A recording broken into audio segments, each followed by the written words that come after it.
बिस्मिल्लाहिर्रहमानिर्रहीम। अस्सलाम वालेकुम दोस्तों, उम्मीद करता हूँ आप सब लोग जहाँ होंगे खैरियत से होंगे और खुश होंगे।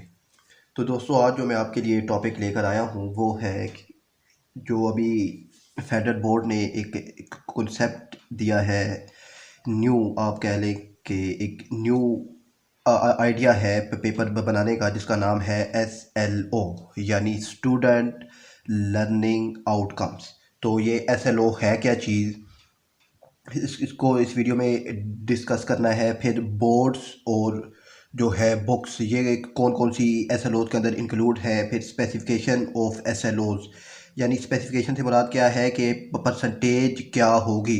यानी हमारे पास जो ये SLO के अंदर एप्लीकेशन बेस्ड क्वेश्चन है, अंडरस्टैंडिंग बेस्ड क्वेश्चन है और जो एप्लीकेशन बेस्ड क्वेश्चन है। तो इसके बाद हमारे पास क्वेश्चन और टॉपिक्स, यानी अब SLOs में आप जैसा कि आगे चल के मैं आपको बताऊंगा कि बोर्ड्स कौन कौन से हैं। तो अब ये देखें, SLO के अंदर मुख्तलिफ़ किस्म के बोर्ड्स होने हैं। तो अब सारी उन बोर्ड्स की बुकें तो हमने याद नहीं करनी, तो फिर उसके हमारे पास मुख्तलिफ़ किस्म के क्वेश्चंस हैं या टॉपिक्स हैं, तो हमने वो उनको रीड करना है और उनको अंडरस्टैंड करना है। तो वो क्वेश्चन और टॉपिक कौन कौन से होने हैं। इसके बाद पेपर पैटर्न क्या है और किस तरह का होगा। फिर लेवल ऑफ डिफ़िकल्टी कि कितना डिफ़िकल्ट पेपर ये जो है SLO ये बनेगा। तो चलें इन सब टॉपिक्स को वन बाय वन डिस्कस करते हैं। तो दोस्तों, सबसे पहले हमारे पास है SLO। इससे बनता क्या है, स्टूडेंट लर्निंग आउटकम्स। तो इसके अंदर दोस्तों हमारे पास है क्या, अगर मैं आपको दिखाऊं तो इसके अंदर SLO के अंदर हमारे पास जो क्वेश्चन आते हैं वो कॉन्सेप्चुअल बेस आएंगे। कॉन्सेप्चुअल बेस क्या है कि आपके अंदर कितनी कैपेबिलिटी है कि आपने क्वेश्चन समझना है, उसके बाद सॉल्यूशन के बारे में सोचना है। पहले जो क्वेश्चन थे उनमें क्या होता था कि बुक वाला ही क्वेश्चन और उसी की स्टेटमेंट जो है वही कॉपी की और जाकर पेपर में पेस्ट कर दी। मगर अब ऐसा नहीं होगा, स्टेटमेंट तब्दील कर दी जाएगी। स्टेटमेंट तब्दील करने का मतलब क्या है कि आपके क्वेश्चन को जो है आप इस तरह समझ लें कि, यानी अगर मैं न्यूमेरिकल की बात करूं तो न्यूमेरिकल्स में अगर वो आपके पास से, अब जिस तरह एक्सीलरेशन है मीटर पर सेकंड स्क्वायर, उसका यूनिट होता है, तो आपको दे देगा किलोमीटर पर आवर स्क्वायर। तो यूनिट्स को चेंज करना आपको आना चाहिए। उसके बाद आपका जो कॉन्सेप्ट है वो प्रॉपर तरीके से होना चाहिए क्वेश्चन के बारे में। तो अब थोड़ा सा और आगे अगर चलें तो मैं आपको अगर दिखाऊं दोस्तों, तो हमारे पास जो बोर्ड्स है,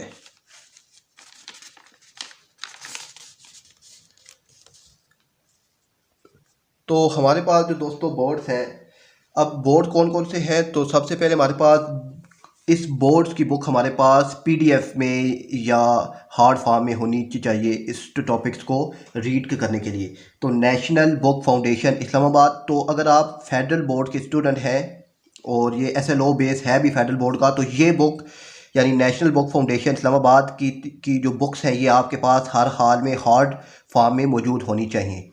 इसके बाद ये जो बाकी बोर्ड है जैसे KPK text book board Peshawar है, फिर Balochistan text book board Quetta, Punjab curriculum and text book board Lahore, तो इनकी बुक्स आपके पास अगर PDF में भी हैं तो आपका जो टॉपिक है वो अच्छे तरीके से तैयार हो जाएगा। तो आप अगर ये बाकी बुक्स अगर आपके पास मौजूद नहीं है, आप रीड नहीं भी करते, तो नेशनल बुक फाउंडेशन की बुक आपने हर हाल में लाजमी रीड आउट करनी है। अच्छा, इसके बाद अगर नेक्स्ट देखें तो हमारे पास आती हैं दोस्तों स्पेसिफिकेशंस। तो स्पेसिफिकेशंस क्या है, तो अगर आप फेडरल बोर्ड की जो वेबसाइट है अगर आप उसमें जाएं तो उसका जो लिंक है वो भी मैंने डिस्क्रिप्शन में दे दिया है। तो उसके अंदर हमारे पास टेबल ऑफ स्पेसिफिकेशंस है। स्पेसिफिकेशन बात क्या है कि नॉलेज बेस, कि आपको टॉपिक के बारे में कितना नॉलेज है। 30% पेपर नॉलेज बेस बनेगा। फिर आपका अंडरस्टैंडिंग बेस, कि उस टॉपिक को आपने कितना अंडरस्टैंड किया है, 50% पेपर इसका होगा। और एप्लीकेशन बेस, कि हमारी डेली लाइफ में वो टॉपिक कहाँ कहाँ यूज़ हो रहा है, तो एप्लीकेशन बेस भी हमारा 20% होगा।